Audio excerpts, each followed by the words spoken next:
உங்களை பார்த்து இப்படி சொல்றாங்க, உங்க நேரம் வருகிறது, it's your time, it's your turn. நான் சின்ன வயசில் எங்கள் அம்மா ரேஷன் கடைக்கு அனுப்புவாங்க. போய் காலையில் 4 மணி 5 மணிக்கு ஒரு மண்ணெண்ணெய் கேனும் பையும் ரேஷன் கார்டில் எடுத்துன்னு போயிட்டு நிற்போம். ஸ்கூல் கூட லீவ் போட்டுருவோம். அந்த கடையில் போய் காலையில் நிற்போம். என்ன முன்னாடி சொல்லியிருப்பேன்னு நினைக்கிறேன். அந்த நிற்கும் போது நின்றுட்டே இருப்போம். 12 மணிக்கு அடைப்பாங்க சாப்பாடுக்கு, அப்புறம் 3 மணிக்கு தான் திறப்பாங்க.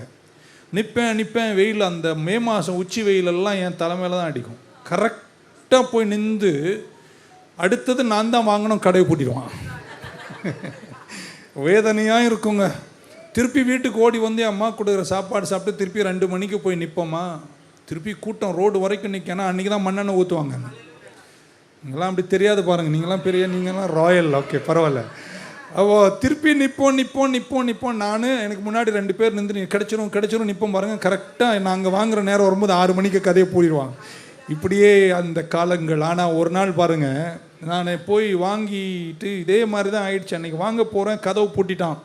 ஆனால் கடவுளுடைய அற்புதங்கள் பல விதத்தில் நடக்கும் பாருங்கள்.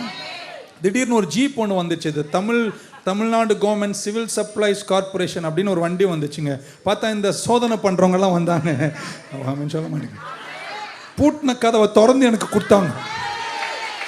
அதில் கூட அளவெல்லாம் அவங்களே நின்று பார்த்து எக்ஸ்ட்ராவே போட்டு கொடுத்தாங்க. ஸோ எல்லா நாளும் நேரம் வராதுன்னு நினைக்காதீங்க. உங்கள் நேரம் வரும்போது திறக்காத கதவுகளை கூட கர்த்தர் திறந்து உங்களை ஆசீர்வதிக்க வல்லவராயிருக்கிறார்.